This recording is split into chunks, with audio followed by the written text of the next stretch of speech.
Hello, hello, Johnny Mo. How we doing? Oh man, fantastic. How are you doing? Fantastic. Good, good. All good stuff. What have you been up to? I've been up to 180 on my cholesterol and 7.1 on my A1C, but besides that, cranking man, creating content, trying to find always proverbially that secret sauce, that Mm. magic button.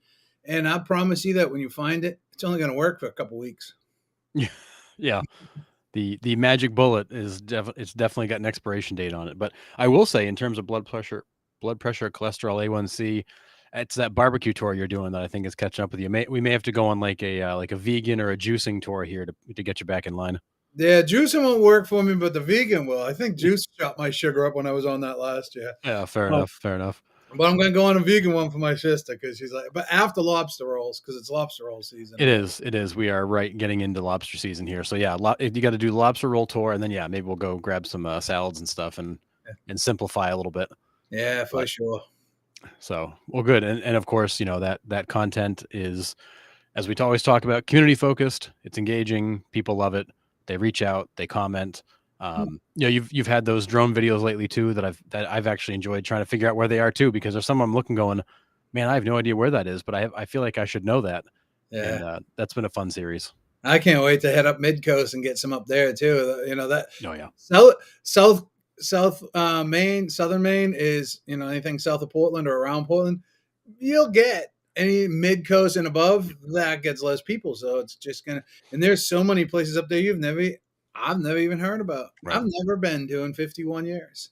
Yeah. Yeah. No, and the mid coast area is beautiful. I mean, even if you go a little further up into like Calais and Lubeck, and like there are some amazing areas of Maine that many people don't get to because they are a little off the beaten path. But they are coastal, they are beautiful, and we get spoiled with that. So And you know what they do? They create engagement, right? yep. That's the only reason I do it. Takes 5 minutes with the drone, zip zip. When I'm coming home, whatever. Um, I get out there and I just grab this content. And it's the same thing like making the food videos Yep. or the tour videos or anything like that. I want a reason for the people to be able to comment. Yep. Because there's so much. If you comment on a real estate post or something else like that, just sold another one. The people who are commenting are are your friends, your family, right? Yeah. Oh, congratulations. So it's vanity metrics, right? It's Yep. vanity is all it is. But when you can start to get people to comment and engage and have conversations, I have 5 or 6 conversations a week about people that are relocating here, moving here, thinking about selling. So I don't know. I like having those conversations because I'm really not in everybody's different. I'm not in the game to meet any new friends. I don't want any new friends, right? But I want to have conversations with people because I know it's vitally important. And so when somebody wants to have a conversation with me about what I'm interested in or what I'm selling, I want to have that conversation too. But how do you have that conversation is you got to bring something of value. That's it. You just Yep. got to bring something of value. What is that? It's for you to determine. Yeah, no, that's the perfect segue into our primary topic this week, which is, how do you keep the consumer engaging with you? And I must have answered this question 20 times in the last few days, for people asking about follow up sequences and how often do I follow up? How often should I reach out to this person? And if they're 6 months out or a year out, or they're here or they're there, or they're doing this, and as I tell people all the time, it doesn't necessarily matter. Like, you think about follow up, and we all get it too. Nobody likes to be followed up with. Nobody likes to, hey, just following up. Hey, just checking in. Hey, wanted to see where you were. Because what you're looking for, back to what you always called, is you're looking for when that exchange can happen. When can these phone calls turn into something? And those auto plans and drip campaigns, yes, they serve a purpose. Like, they don't let somebody forget about you, but they also don't make you memorable either, because they're getting those from 5 or 6 other people. And you know the bad news is people know you're not writing those because they don't sound like you. They're not personalized in the way they're delivered. They're just static canned messages that go out to everybody, that make sure that you don't completely fall off the radar. And what I keep telling people is that we need to stop getting the idea of following up out of our mind. Don't follow up with people. Don't think of it that way. Think of this as an opportunity to have an interaction with somebody where you provide them with something. Stop asking when they want to do something and start kind of sharing with them what's going on. And And the things that I like to do, I'm a big believer in monthly newsletters where you share community updates and news and market info, maybe a local business feature on, the new coffee shop or the new this, the new dog park. Mhm. Give some market updates, show the stats, but also give an explanation what that means. Because to us in the business, like, stats make a lot of sense, but to those on the outside, they hear that sales are down. They go, "Oh my goodness, the market's in bad shape." No, sales are down because inventory is down. Let me explain to you what that means. Yeah. Take that opportunity to educate. Another good one is, case studies or stories of how you're helping your clients in this market. Tell the story of the family you helped relocate, the family you helped win a multiple offer situation, the family you helped get them the right terms to sell their home to move to Florida. Tell those stories. And then more importantly, get on a consistent basis of spotlighting local businesses, talking to the owners of local businesses, sharing community events, like continue to be that center of the community, the digital mayor, as Gary Vee calls it, because every one of these interactions is an opportunity to add value and make your interaction memorable. Don't let that go to an automated "Are you ready?" message. Rather, use that as a chance to show the fact that you're competent, you're an expert, and you're connected. And that's what's going to keep people engaged and draw them in to use you when the time comes. Yeah, and I just want to say a side caveat there. You said all the warm and fuzzy stuff. Tell the happy stories.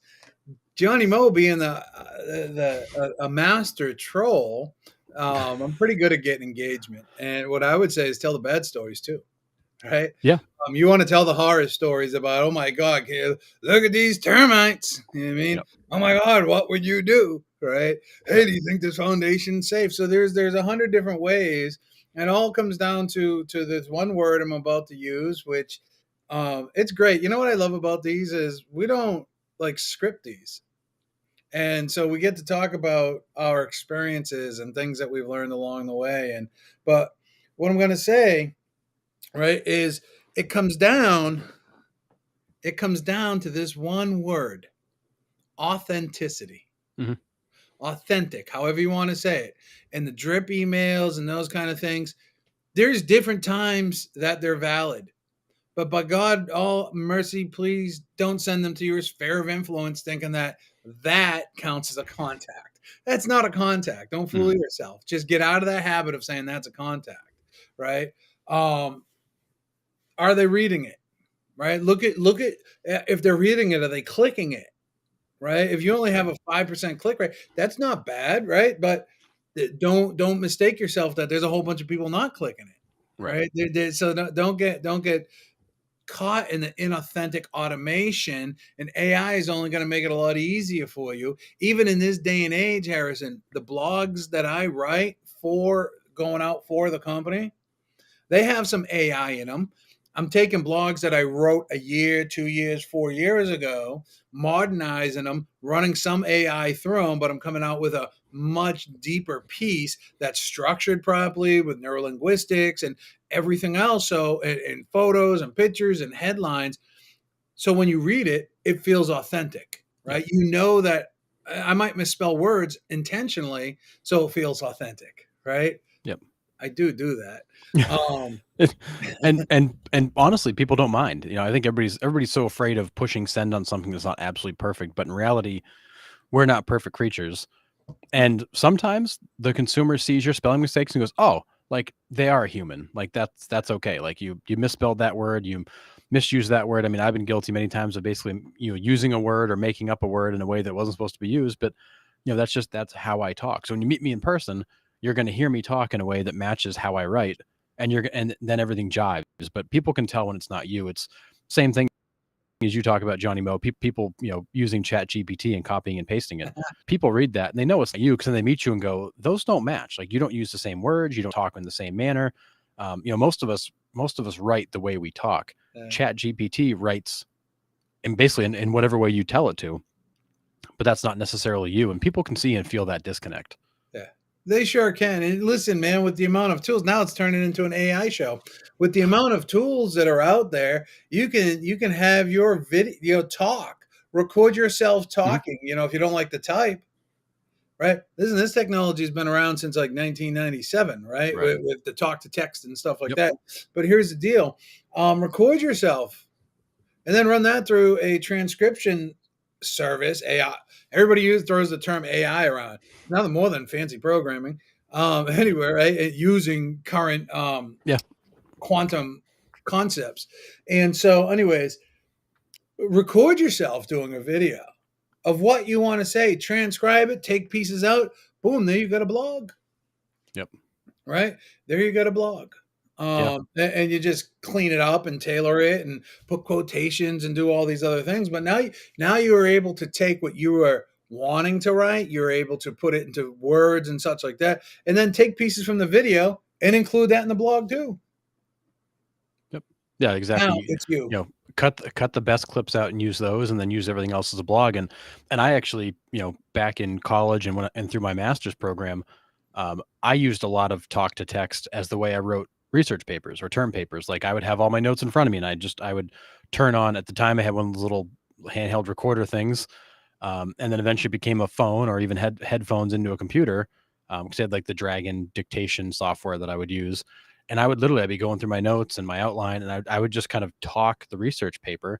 It would then transcribe it for me. I would then drop it into a Word document, clean it up, pretty it up. But I didn't like the process of writing. I like the process of actually like finishing it. So for me, I would just record the audio, have it transcribed, drop it into a Word doc, clean it up. But that would do like 80% of the work for me verbally. And then I could just put the finishing touches on it and call it good, because that for me was better. Now, in this world where you can catch video on the fly on your cell phone, there's no reason not to do it via video. You can still just record it. I mean, on my Android phone, I can record and it'll transcribe for me right on the phone. And then I can just copy paste that into a Google Doc and open up my computer and mess around with it. But the technology is there where literally you can be driving down the street dictating a blog on the way to an appointment or the way to the grocery store, and spit out a great finished product just shortly thereafter that can get distributed out to everybody, your database, your sphere of influence, your, current clients, past clients, anybody that you're trying to engage, sharing whatever's going on, giving the behind the scenes. And it doesn't require you to do that much work. It just requires you to set aside the time to actually go through the process. Yeah, it sure does. Leverage. I was mentored 2015 and 16 by this dude, Fred Newcomb. Fred was brilliant Wall Street type. Was a CFO of the second largest fund company out there. Do your research, you'll figure it out. He introduced me to Kevin Harrington when we were at an investor camp in Connecticut. Kevin Harrington told me, I had like a half hour with Kevin Harrington after we watched his warm up presentation to make sure that he was doing it right. It was just me and Fred. And I got to give him advice, and he's like, "Oh, I like that. I want to take." All right, so it was kind of a cool, unique experience Yeah, that that's cool. I don't think many people get to experience, but I did, and it was pretty cool. But Kevin Harrington said to me, he, I don't remember what else we talked about because I took his advice. He said, I want you to walk away with this one thing and never forget it. Master leverage, and you win the game. Mhm. And he went on to say, well, he went to back that up. And, I'm going to paraphrase from this point. And he said, I used to have, 300, he said a number, 287 employees or something, right? Call it 300. And, in this world, in this day and age now, I can get a better product faster and in the long run cheaper. And I don't have all this. I hate to use the term that I'm about to use, but when you have employees, it is overhead, Yep. right? But all this overhead of carrying, because it's not about the employee, it's about all the taxes that come with it and the liabilities that come with Right. it and the management of it. But he says, in this world now, I can get the same thing, exactly what I want, quicker Yep. and for less money. And if I don't like the product, I just go to a different vendor, where I would have had to fire an employee before and go through severance and all these other things, right? Yep.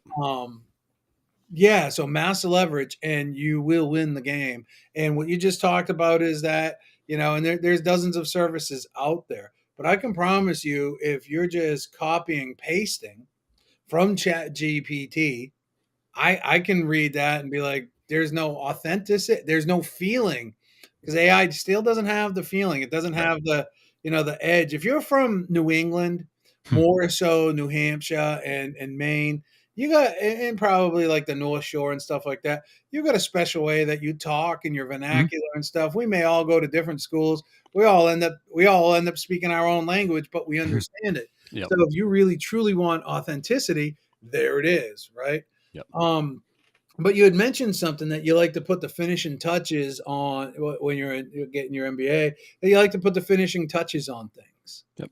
And so I think the majority of people will become complacent with AI and these other technologies where they're gonna good enough, Yeah. right? Yeah. That's Yeah. gonna be good enough is going to be the death of any business because Yep. do you put and it comes up to $1 million question that I always ask, do you put out nonstop content or do you put out good quality content, less good quality content that people will engage with? Have you heard of Sam Parker? He has this concept called 212 degrees. He calls it 212 degrees. At 211 degrees, water is hot. At 212 degrees, water boils. Boiling water creates steam. Steam moves locomotives. Yep. So the 1 degree more is the difference between moving a locomotive or not. I know somebody that missed the Olympics by within a second, Yep. within a second, fraction of a second. Number 1, 2, and 3 advanced to the Olympics. Well, he was Yep. number 4 by a fraction of a second. Yeah. Okay, Small margins. you go home, and so doing that little bit of extra that all right, did 80%. I'm going to do the other 20%. That's where that's where the winning comes from. That's where the success and the sustainability come from. Yep. That also comes with consistency, which I'm sure we might talk about.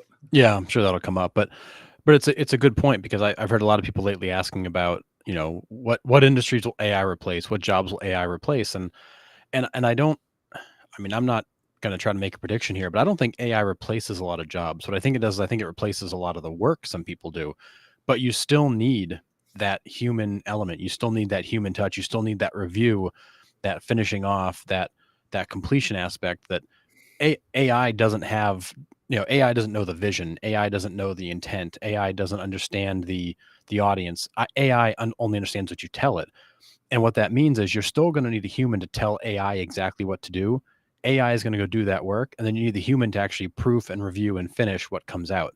So I think it's going to be more about it's going to be less about jobs it replaces and more about how people get trained to utilize that tool to drive higher efficiency. Because without a human driving AI doesn't know what to do until you tell it. And AI doesn't know what you're trying to get to, so that's why it's going to require the review. So I don't know that AI replaces people so much as it just becomes a tool for greater efficiency. Yeah, I don't think if it replaces anybody, it's going to replace people that are replaceable. So Well, I fair. guess in our life, we want to make sure that we're not replaceable, but most of us are. So it will be a leverage play. It's Yep. going to enhance your work. It's going to what AI should be is your assistant. Yes. Right? You're not gonna have your assistant give her the credit card and say, "Hey, run the books now," or him run the books now. That's all on you. No, you're still gonna oversee that, right? Right. You're still gonna say, "Where my money going?" Right? Yep. What's this charge? What's this charge? Hey, this looks weird. Where'd this $22,000 go? Right? So AI is good. AI should be treated as your assistant, and AI can help you with consistency. AI can help you. AI is logic, right? Yep. AI is logic. Programming is logic. It's all anything to do with computer is strictly logic. It either Yep. is or it isn't. Okay. 100%. If it is, do this. If it isn't, do that. Um, so when you understand that it's logic, what you get out of it is what you put into it. Yep. That's it. So if you really want to get into some advanced commands and stuff, they better logically flow, right? Yep. It's like mathematics. The sum better come out to that zero or to that number that you're trying to get to. It better make sense. Right. Otherwise, the whole equation's messed up.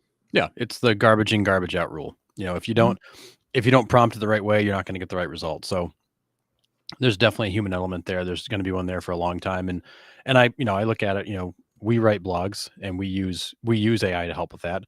But AI is there to help with that. You give it the very specific prompt of exactly what you want. It creates it for you, and then you go through and review it. And it requires a round or two of edits and revisions, and then finally it sounds and feels good. And then you make sure that it'll actually rank in the SEO algorithm and equation. So like there's still steps to the process. It's not like you just say, "Tell me about this," copy paste done, because it'll sound foolish. But there are definitely uses for it. There's definitely ways you can use it to enable content and engagement. You can help it with your newsletter. You can help it with your email campaigns. You can help it with your um, really whatever. You can help with listing descriptions. On and on and on. Anything you write, but it doesn't replace. This is as you said, it's delegation. It's not abdication. You're not just giving it up and letting AI do it for you. You're using AI as a leverage play, because leverage comes in a variety of forms. Leverage comes from systems. It comes from process. It comes from people. It comes from technology. There are various points of leverage in a business, and AI itself does not do all of it. No, AI itself doesn't do all of it. AI can't think for you, right? AI can't have emotions for you. You can try to put a witty spin on it or use Joe Rogan tone or something else like that, Yeah, but at the end of the day, it's still you still need that authenticity. yeah. Um, you People still really want it. People still want to believe it's you on the other end. They don't want to believe it's a robot talking to them. They want to believe it's you. And chatbots and all that, they serve a purpose. But ultimately, when you think about the use of AI, AI is consistently a way to get people to you, do. a way to get people through to you. It's not the be all end all. It's not like the chatbot's not getting anybody to say, yeah, I want to buy or sell real estate. The chatbot is getting to a point where they're pre-qualified enough to then talk to you so you can go through that process. But again, it's not a you're not giving away the process, you're not giving away control to AI. You're using it as a leverage play to help you do more, and help you potentially do less of the things that maybe aren't your best use of your time or aren't the best use of your skill set. Yeah, let me just say this about AI, right? It's such a vast thing. And the most popular place that it's really operating right now, at least from my purview, because this is where is where I'm ingrained, Mhm. is in creation. And so Yes, people are copying, creating these articles on putting. If you're not using a program to optimize any of that, then it comes down to the intent. It comes so some of the things that I write may not be for optimization, they're for effect sure, that yeah, I'm yeah, going to send out in an email or something. I'm trying to hit a point, right? But I can promise you that if you take any of this AI content that's being generated, however you have it being generated from whatever system you have it being generated from, and you're not running it through something like a Surf SEO optimization tool and sitting there plucking through the checklist of things that need to be done and the keywords and if you even understand, and I don't mean this to sound condescending, but it's not your job to understand some of the right, stuff that is mentioned there. I don't understand it all. I have to talk to somebody and say, hey man, how do I get rid of this so I can increase the score with this site indexing? Oh, you do this. Oh, okay. Internal site linking, right? But what exactly does this one mean? And so if you're not running your generated content through another AI, an optimizing system, it's not gonna have the juice hmm across Google that you might think it does, and that always brings me back to my argument: nonstop, constant content creation, content that's taken a couple of hours to create the blog, or 3 or 4 days to optimize, not full days, but an hour here, an hour there, whatever. I'm gonna go this route: less is more every day of the yeah, week. yeah. And I think there's a lot of conflicting information out there about that. I mean, I was watching a video from Gary V. It was either yesterday or this morning, talking about the state of marketing in 2023, and he continues to bang the drum of volume. It's volume. You've got to just keep being out there, because the algorithm is designed to reward those people that put out more stuff.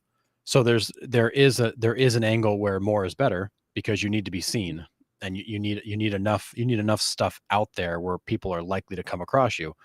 The flip side of it is, and we've seen this with other creators, where they're like, no, it's got to be quality. Like I'd rather do less that's better, so that when people see it, it sticks. And there's very conflicting opinions on how that's done, but I think it all depends on where are you using it, what are you trying to get out of it? Because I think to in the real estate space, what are you trying to do? You're trying to attract people in that are going to want to be, part of your world, potentially do business with you. If you just want to be an influencer, then it's a volume play. You just need to be seen and seen and seen and seen, and that'll get people to like you. If you want content that actually gets people to say, yeah, I've gotten to know, like, and trust this person through their content, you need quality. So I think a big piece of that is digging into what are you actually trying to get out of it, versus just adopting some strategy because somebody said that works for them. Yeah, let me just break down Gary V a little bit. Um, but before I do, I'm going to reference his book, Jab, Jab, Jab, Right Hook. Yep. And if I'm not mistaken, the way he referenced it was the right hook is the call to action, Yep. right? And so the jab, jab, jab is the setup, the setup, the setup. So the jabs for me are the restaurant reviews, Yep. the drone videos that I do, right? Just the 1 minute guess where I'm at. Can you guess? You know where I am at? Those are the jabs.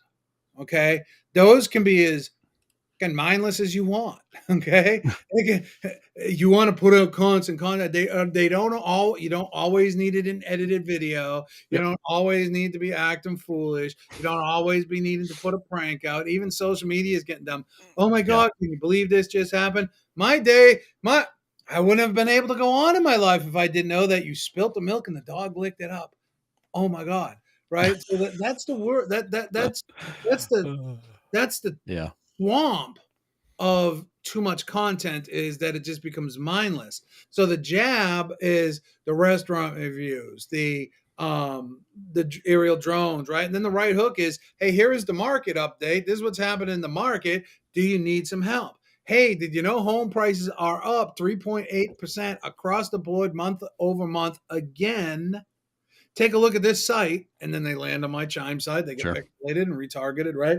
So those are the right hooks. That has to be intentional. That is where the good quality has to come from. So your daily stuff, your nonstop stuff, go ahead and do it. Yep. Okay. But that right hook better be optimized. That's the big league stuff. That's Yep. what wins your boxing match. Since we're talking jab, jab, jab, right hook, it's the right hook. Everything else is to set up for that right hook. Yeah, it was like Muhammad Ali's rope a dope. He would kind of lull you into a false sense of security with the easy jabs, and the minute you put your hands down a little bit, he came at you with the hook and would knock you right out. So, Mhm. and it's a good point because I think that the information is conflicting. There is clear benefits and pros and cons to each one of those, but it comes back to, do you actually have an overall strategy for what you're doing? Are you just posting stuff and praying that people see it? Are you posting stuff with intention? Are you posting stuff with an intention to drive people somewhere else so they can engage with more stuff or see more stuff or, opt in, or, what are you trying to do? Because I think in a lot of cases, I follow a lot of people around this industry, and a lot of people are just putting stuff out there, and it's like, great, cool, a video, and it gets some likes and people watch it, but it doesn't lead to anything. It doesn't lead people anywhere. It doesn't help advance the cause. It just kind of goes out there, and you're praying that somebody sees it and raises their hand. But it really comes down to having that true video, digital, social strategy. And I'll be honest, most of us would benefit from having somebody guide us there because I don't understand it all, and I don't wanna understand it all. That's not my superpower. My superpower is not video, digital, and social. So I go find the people that understand it to help make sure that I actually maximize what I'm doing, because I don't wanna just create stuff to create stuff. Creating stuff for the sake of creating stuff is silly. Like, there's a better use of my time if it leads nowhere. But creating stuff with a purpose and a strategy and a direction of where this is going to lead, that's what generates results. And that's why I go back to what we were talking about before. Don't follow up people. Have a clear plan and strategy of how you're going to walk them through this funnel, how you're going to walk them into your world, develop that relationship where they know, like, and trust you from the stuff that they see, so that when the time comes, there's no doubt in their mind that you're their person. You were the one that educated them. You were the one that showed them what was going on. You gave them the behind the scenes. They feel like they know what's going on. And that was all because you were deliberate and intentional in what you created to kind of help walk them through that process and walk them into your world. Yeah, man. The power of the parasocial Yep. relationship. That's what building your own authority. And this is the part that drives me nuts. Since we're talking about Gary Vee, 2016, he said you need to consider yourself your own media company. He said it. Y'all have websites, but I very seldom do I see anybody doing it. Yep. So, a lot of people want to pick on everybody right now. I say the quiet parts out loud and it gets a little, you know what I mean? Yeah. But everybody talks like they want to. How Yep. many people are willing to? Right? Because Mhm. everybody's guilty of it. You go to a seminar, you come back with all these notes, you're all jazzed up. and you don't implement it. I told you just recently, I think it was you I told, that the fortune's made in the implementation. It's not made in the idea. I mean, if you got paid for your idea, the wealthiest place in the world is the graveyard, right? Because a Yep. lot of people that took these ideas to the graveyard with them, right? That had these great ideas. It's the implementation of the idea. It's the implementation of the product. It's the implementation. So it doesn't matter really what you want to do. It really doesn't matter what seminar you go to or what book you read or what Tony Robbins you listen to today. You get all jazzed up. It doesn't matter whether it's quitting smoking. It doesn't matter whether it's substance abuse, alcohol, or any of those things. It doesn't matter whether it's a toxic relationship Yep. or a relationship with yourself and self doubt. If you don't enact a plan, if you don't implement the change, nothing will. Right. Right? So it's the same thing with the digital strategy and plan. And it doesn't have to be so complicated where you're pulling your hair out of your head. I Mm. roll around calm as a cucumber because I know on Monday I'm writing my blog. I know on Tuesday that it's going to be, I usually write it over the weekend. I know on Tuesday it's going to be proofread. I know Wednesday it's going out. Right. Right. So I know that. And I have to record my video on this day. So I know that, okay, I need to do this piece, and this piece on Monday. Yep. Now I block that time out. I need 2 hours to do this work. Yep. Right. So when you know exactly what you want to do, but the problem is we often two problems, but I think they go to the same place. The reason the exchange exists is because the safety net doesn't. Mm. And so if you don't sell something this month, you don't pay your mortgage, Yep. or you're tapping into your personal your savings or something, Right. right? There's a whole nother show where we can talk about this, why you give yourself a salary and Yep. all these other things. But I think too many people are looking for the exchange that all they know how to do is wake up. I said this about 6 times in the past week, maybe 2 weeks, 3 weeks. Producers know how to produce. Mhm. That's it. They know how to produce. That's it. Yes. They're going to produce. Yep. They're not going to do all these other things. They're going to produce. That is what Right. they do, right? So it's the resistance that we're up against every day. But when we show people, hey, it's as simple as doing this, and look how good you look on TV, and look, you got 300 people to your site organically. You start to get excited about that. Right. Exactly. Exactly. And really what it becomes, and I think a lot of people think of video sometimes is it's just one more thing to do, and it takes me away from doing other things that you know lead to the exchange and I view as more important. But ultimately, what it allows you to do is really that video creation, that blog creation, that newsletter creation, all that time it is lead generation time. And in many cases, that stuff can live for a long time and can generate leads and inquiries and opt-ins for years after it's created. So the couple hours you invest in that blog now lives forever online. And somebody searching for the topic that blog might have addressed, if it's done right and it's optimized, they're going to find it. And so that piece of content you created one time could in theory be bringing you traffic and eyes for years because it's out there forever. Well, you bore witness to that 2 weeks ago. Right. Exactly. Yeah. I mean, a video I created a year ago, and some networking stuff I did led to led to a phone call from somebody who was ready to do something. And it was funny because honestly, like I forgot I had done it because it was about a year ago. But it's been out there forever, and I distributed it out and kind of tagged some people and shared it and got more eyes on it, and it led to something a year later. But did I get anything from it in the moment? No, I got some activity and some conversations, but it didn't lead to anything at the time, but it led to something down the road, and it could lead to more things down the road. I mean, who knows where it goes? What's your ROI? Yeah. Well, and the beauty of it is and we've seen it with some of these bigger real estate teams and creators. They built their whole business around this. Did they build it on day one? No, but they're now generating business years later consistently from really it becomes a body of work. It becomes, all the bricks they've laid, all the seeds they've planted the last several years to the Mhm. point now where like that drives their whole business. And it's no different than building a database than working by referral only. It's the same. It's building a video library and a data library that people keep coming back to, and it serves the same purpose. not only that people keep coming back to, that you can reference. You're Right. online and somebody's asking a question about, oh, blah, blah, blah, blah, blah, Maine investment, blah, blah, blah, blah, blah. Oh, here's an article. Here's a video I made on investment properties in Old Orchard, or on Yep. investment properties in Maine. They just happen to be interested in Old Orchard, I think.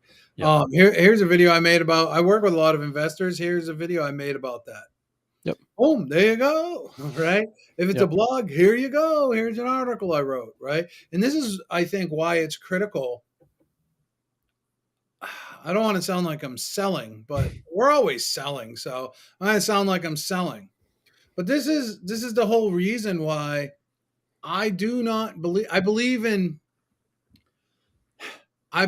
branding yourself as an agent. Yes, of course, Sure. because you are the brand. Yep. But I also believe in being part of something bigger than self.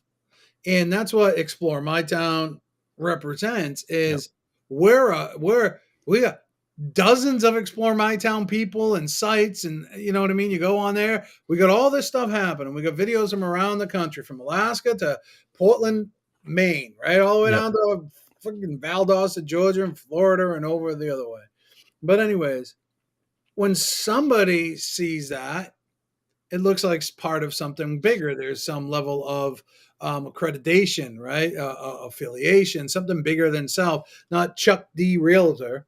And so when you're able to be part of something bigger, but more so when you make your pages, when you make your website, not so, Big Rick the Realtor, right? You make it more Explore Maine Life, or Explore Maine, or Maine Yep. Connects, or something else like that. Now, all of a sudden, when somebody sees that inside of social media, because you're sharing that well-written blog inside of social media, which is written on your Chime website, and it looks like it's coming from a trusted news source or a trusted community source versus Chuck D. Realtor, because everybody knows what's going to happen when you go to Chuck D. Realtor's site. Everybody knows. And then so now all of a sudden they go to that website and it's like, oh, I'm in a real estate site, but it doesn't feel like real estate. But this person really, look at this. They got this, they got that, they got all this information about the community, they these different restaurants and businesses and the charities they give it working with and stuff like that. You've Yep. positioned yourself in such a higher light than anybody else. Than anybody else.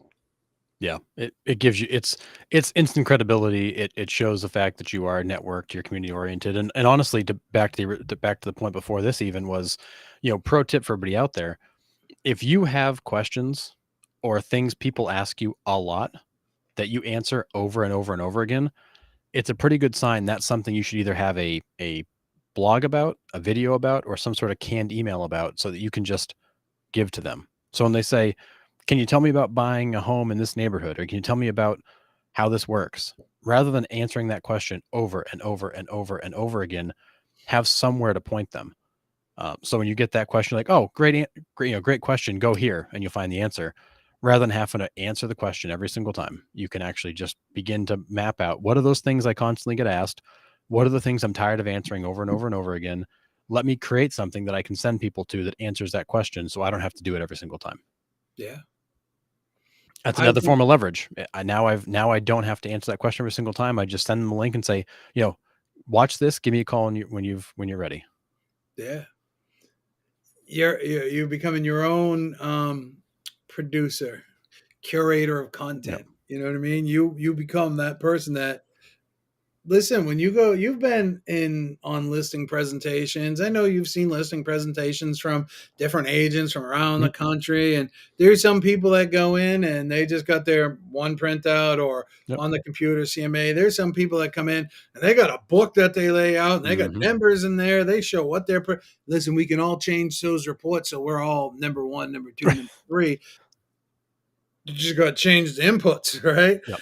But all of a sudden now they're coming up, and if your report sucks, take the office report, Yep. right? I don't think there's anybody that's going to beat our office overall in the state of Maine. It just happens to Mhm. be a behemoth, Yep. right? Hey, we're number one. We're number one, Yep. right? So I think you have to stand out differently. But how? Imagine this, and this is real world, because there's a Susan Cook story. Imagine walking into a listing of somebody's house that you don't even know, but they recognize you Yep. and they say, "Hey, you're the lady that does those videos." Wouldn't everybody want to do that? So my question is, what holds you back, and why is there so much resistance to doing it? People tell me it'll never work. Then why is it?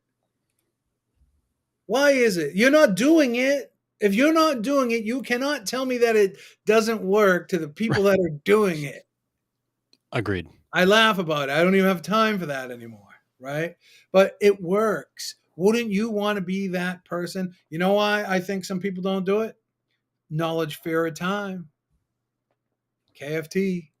If it's knowledge, we can help you get educated in it. And listen, you know who taught me? Trial and error in YouTube, right? So Absolutely. you can do it too. If you want to fast track, we can help you with that. We can give you the tools and we can do it for you. But you got to do the work. You got to do the footsteps, right? Right. That's it. If making 2 videos a month of quality is too much, I don't know what to say anymore. Yeah. Especially when it should be part of your lead generation time. It'll be out there forever. It'll create leads for you forever. It'll allow you to build that relationship. I mean, I had it happen to me the other day. I went to grab coffee somewhere and somebody recognized me for something I'd put out. Um, thought that was cool. Got to meet him. That networking event we went to with Brian Brown down in Massachusetts, I had a few people walk up to me saying, hey, it's great to finally meet you. And I'm like, you too. Do I know you?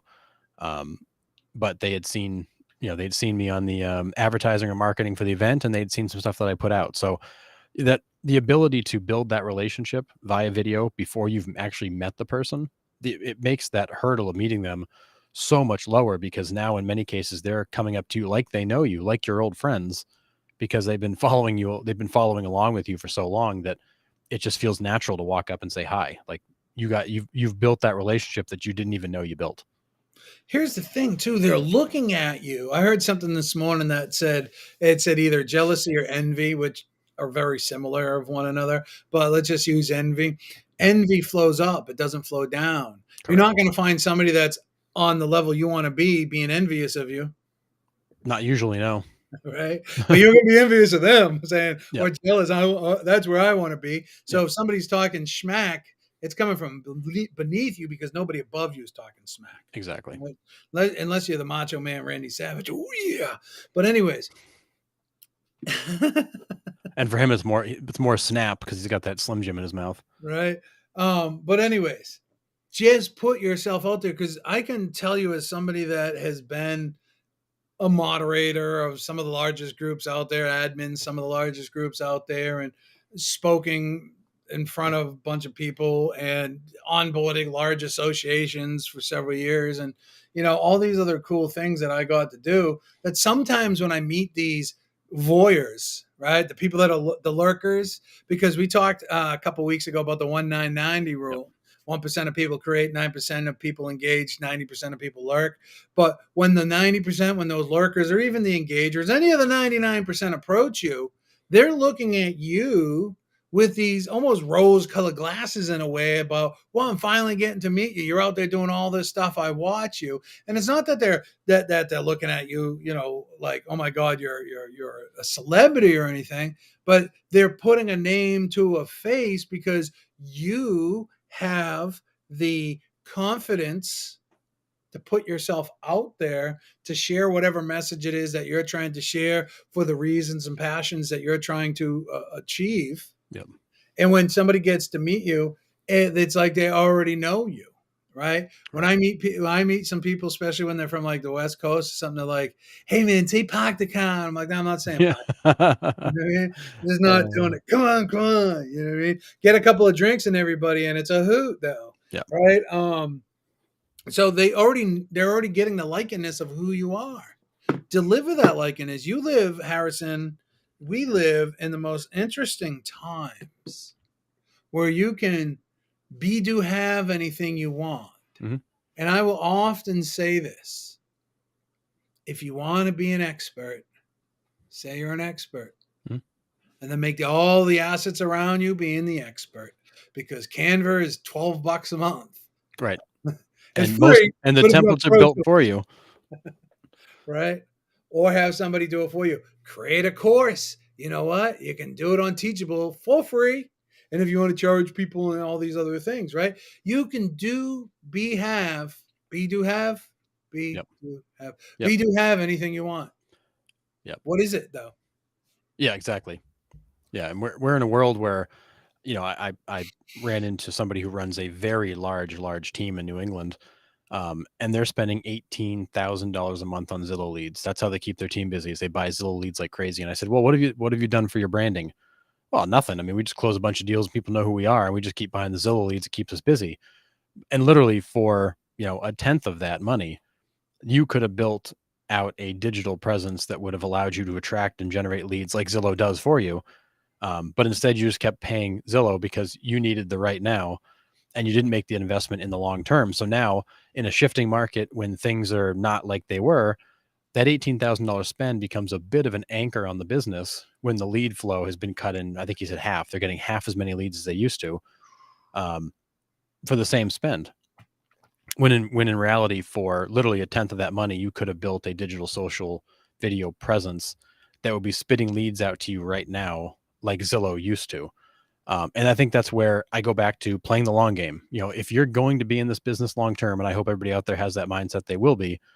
What are you doing to build out your own ecosystem where you don't have to pay Zillow for leads, that you're generating your own, you're creating your own business, and you've got this insulation. When the market shifts, if you've got a strong SOI and a strong network and you've got an engaged community, when the market shifts, it won't matter to you necessarily because you've got that kind of embedded group of people that are always going to use you, refer you, talk about you. If you're just striking a check to Zillow every month and the market shifts, you're going to keep spending the same money and watch that lead flow go down, to a point where it almost becomes unsustainable. And I've been screaming this for probably 6 months now. Everybody needs to be thinking about how to build a sustainable business right now, because the last 2 years were great. They weren't real though; they were great. That was a blip on the historical radar. That is not something we will likely ever see again. And if we didn't take some of the money from that rainy day, or from that sunny day, and put it towards the rainy days we're in now, and that might be coming, to build out that brand, to build out your presence, and take control of your lead generation and your brand, then you will forever be beholden to these third parties who will constantly change the rules on you, because the one with the leads makes the rules. Yeah, the old saying, right, was the one with the gold makes the rules, Right. but in real estate, the one with the leads makes the rules. And the Exactly. thing about leads is that fucking name is in 15 databases. So, right. Well, So, it is, and everybody complains the leads are junk, and in some cases, yeah, the leads aren't good. In some cases, the conversion's not good. In some cases, they've already gotten 10 phone calls by the time you got it. So yeah, the lead's already spoken for. It's just it I know a lot of really big teams and brokerages that run their business almost entirely on buying leads, which to me is the formula to always be beholden to somebody else and never actually be in control of your own business. yeah. I mean, NAR says 67 to 74% of your business comes from referrals, past clients, repeat business, people that you know, those types of things, right? Yep. So, and like 7% is online. Y'all can fight over the 7%, right? That's all I'm going to say. I ain't even going to get into that fight. No, it's an Not like expensive fight. that, right? That's why I'm not a lead generating company. I don't say we are in a brand domination. So here's the thing. I haven't worked with Zillow in years. And the No. last I knew, so somebody please correct me if I'm wrong. You bought a zip code or a fraction of a zip code. Mhm. Realistically, you buy X now, you buy X amount of leads is what they're predicting out of a zip code or out of your fraction. Is that accurate still? As far as I understand, yes. So let's take Portland, Maine. Portland, Maine, with a metropolis of 800,000 people. The majority of Maine populations lives in this hour of Portland, Maine. Yep. Fair to say? Yep. So within that, you have Kittery. Let's just go up the line. You got Kittery, York, you got Kennebunks, you have Arundel, you have Scarborough, you have Biddeford, Saco. Dunkley, you have Cape Elizabeth. This is all south. You got Berwick, right? In there, you can also put Wyndham and all these other towns. You're Yep. buying a zip code. You're Yep. buying a fraction of Portland. Or, I mean, 18 grand, that would be all, I would think, all of southern Maine, right? That's a lot of cake. Yeah, for that spend, they're only getting two markets in the mid coast. That's it. So think about this. Think about this. If you had your own ecosystem that you controlled with video, digital, and social, and this includes, and I want to say this, you said for 1/10 you could build this. You could. And if you really wanted to freaking dominate, like you just bought all the zip codes in all of those Yep. areas, 3/10, Yeah. right? 3/10 and get the mega SEO package. And all of a sudden you're going to see your traffic skyrocket. And when people go to Google, you know who they're going to see only? They're going Yep. to see you. Yep. If you're not investing money into Google, if you're not investing, and Google is everything, video, digital, and social, all about Google, right? Google picks all this stuff up. Yep. So if you're not placating to Google and you're placating to buying leads off of Zillow, at some point a paradigm shift will happen. At some point, those will slow down, right? At some point, Zillow, which they're very famous for, will restructure how they're doing Yeah. leads. And now all of a sudden, wait, I'm paying the same, but I'm getting half. Yep. Because that happens It all does. the time. It does. They change the rules. They change the breakdown of the market. They change the expectations. We've even seen people say that they've been pulled out of lead rotation from Realtor.com or OpCity or Zillow because they didn't hit certain conversion requirements, which you can't even control in some cases. Because if you're getting bad leads, you can't control what your conversion rate is on those. So you're beholden to somebody else's game, somebody else's rules, Yeah, sounds horrible. and you're handing over the most critical component of your business to somebody else who, in the end, doesn't care about you. They care about making money, and if somebody else is going to pay them more for the same information, you're gone. You're out. Game over.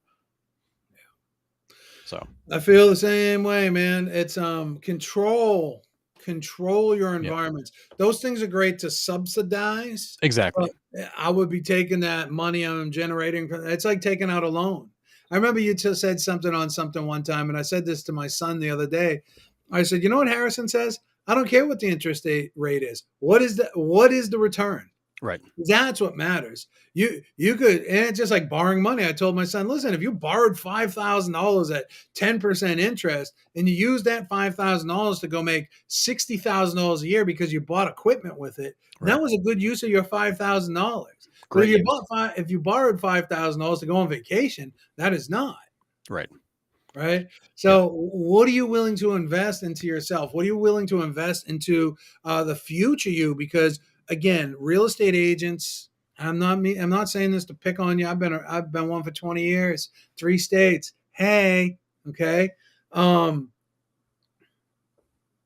you think about is real estate. All you think about is now. All you think about is the exchange. And that very small percentage of people that are thinking about brand awareness, that very small group of people that are thinking about how can I be bigger than myself? How can I attract more people?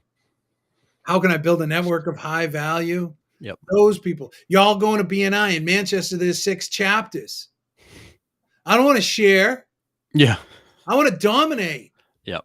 Plain and simple. I don't want to share. I want to dominate. And that's all I'm looking to do is dominate. And the only way you're going to truly dominate, I don't care the name of the team. If those leads dry up tomorrow, done. What's your legacy? What's your digital legacy? I see David's on there, and he inspires me about digital legacy Big from time. the personal world, right? For the product he's working on. Big time. I'm saying it from the business world. What is your digital legacy, man? Yep. What is your digital legacy? Is it because Zillow? I don't care about Zillow. No. My picture on Zillow is from like 12 years ago. I haven't logged into Zillow in probably equal amount of time. Yeah, I'm not sure if I have a picture on Zillow. I don't care. I only care about Google. Yep. Yeah, because ultimately, you as we've said many times, you want to be where the consumer is searching, Mhm. and you want to get caught as early in that search as possible. You want to show up on the results. You're not going to beat Zillow because what they spend is insane, but you want to show up on the search results right behind Zillow, right behind those big platforms, because then people will say, oh, look, here's somebody who's clearly got some credibility because they show up this high in the rankings. Let's find out what they're up to, and they're local. Cool bonus. It's not just Zillow who's going to send me through this grinder of lead rotation where I'm going to end up all sorts of places. So there's huge credibility, and there's enormous value in being seen as early in that search as possible. And you're not going to do that just by spending money with Google. You're going to do that by having the right SEO, the right content, valuable content, high click-through rates, you need all those things that's going to cause people to say, this is legitimate, you should go here. And then Google will love you and send people your direction. Yeah. So the final, we're running out of I time say here we got to wrap it up here, Johnny Mo. because you're long winded. Yeah. Um, Sorry. so I put out a blog this week. My blog this week was a rewritten blog, which I love doing this because I'm able to see where I was 3 or 4 years ago when I wrote this to where I am now and what has changed, right? And how do I think differently now that maybe than I did then? And how can it? So I created this blog, the importance of consistency in achieving goals in the real estate industry. Long Yep. title, I know, but SEO liked it, so that's why we used it. And you can go to the evolutionmediagroup.com, click on blogs, and read it yourself. We just started blogging there, so there's two. We're putting out one again. Less is more. I'm not going to put out 3 blogs a week for the sake of putting out 3 blogs a week. I'm going to put out one excellent blog a week with a video, with structure that's done properly and everything else like that. And that's the key in our newsletter. But I wrote in here, consistency is the key. Consistency is critical in achieving success in real estate lead generation. When creating a lead generation strategy, it's essential to have a plan and stick to it. This means creating a routine or pattern of activities that help you generate leads consistently over time. It can include anything from social media posting and email campaigns to cold calls and open houses. Consistency is critical in real estate lead generation. By sticking to a plan, executing consistently, you can create habits, save time, stay focused, and generate high quality leads that lead to long-term success. We go on to talk about what is the sphere of influence. We get into social media, video marketing content. What does it mean to be consistent? Developing consistency and habits, right? This is a good toilet blog. Right? Go Yep. there, read this on the toilet. There's great, excellent information here from somebody that's been in the business for 20 Yep. years, from somebody that has worked hand in glove with some of the best real estate agents or teams around, somebody that has done some pretty cool stuff. But it's not me saying this, it's the collection of other people telling me, Yep. right? That's the best part about it. I was born not knowing a damn thing. Exactly. I've had the great opportunity to learn from some tremendous people, inside of real estate, outside of real estate. I've been lucky in that regard that I've had really, really great people, really smart, talented people that have been willing to give me the time of day to answer my questions and let me learn from them. And so I that's a huge, that's been big in shaping what I know, understand, and the path I've gone down. And it's always something I'm happy to pay forward and share with others, because really there's, in this industry especially, there are so many people out there that will literally give you the playbook, and they will tell you exactly what you need to do or could do or should do to get to where they are. And not taking advantage of that I think is a mistake. Big mistake. And here's the thing, right? It's all you. It's all your brand, Yep. right? I get these things. I drive, this. I drive everybody crazy. Put it in Trello. Put it in Trello. Put it in Trello. Oh my Why? goodness. I got boards in Trello for myself for multiple different reasons. I got one called team chores. I got one called op chores, right? These different things that we're all working on. But there's one board in there called rhythms. And the rhythms is for what do I have to do every Monday? Or not just Yep. Monday, weekly. One's called weekly. One's called, I think, a daily, weekly, monthly, and annually, Yep. right? Um, as simple as check the support email, ensure all issues are Yep. taken care of, right? That's a daily thing. But weekly is write one blog, and then the team is all tagged in there on what their responsibilities are. Everybody knows that on Monday this happens, and on Wednesday the newsletter goes out without fail, Mhm. right? Without fail. And that level of organization, I think, is missing in a lot of agents' mindset because they know Yep. there's not enough talk out there. There's minimal talk out there about acting as the manager of your own business. And that is where this stuff happens. A Yeah. real estate agent's job, Michael Gerber taught me that there's the entrepreneur, the manager, and the technician. Most real estate agents, most team leaders, even most brokers operate as the technician. Very seldom do they truly operate in the management level of their business. Yep. Yeah. And there's tremendous comfort and result and execution in that structure.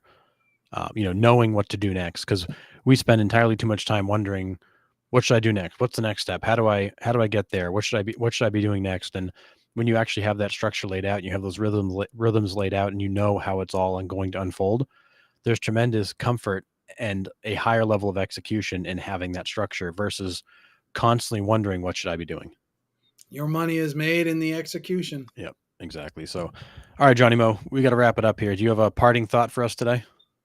Listen, man, just figure out what it is that you want to do, right? What it is that you want, what it is I mean, if you say that you only want to sell 25, I had a friend of mine who just recently told me, I opened up my own brokerage.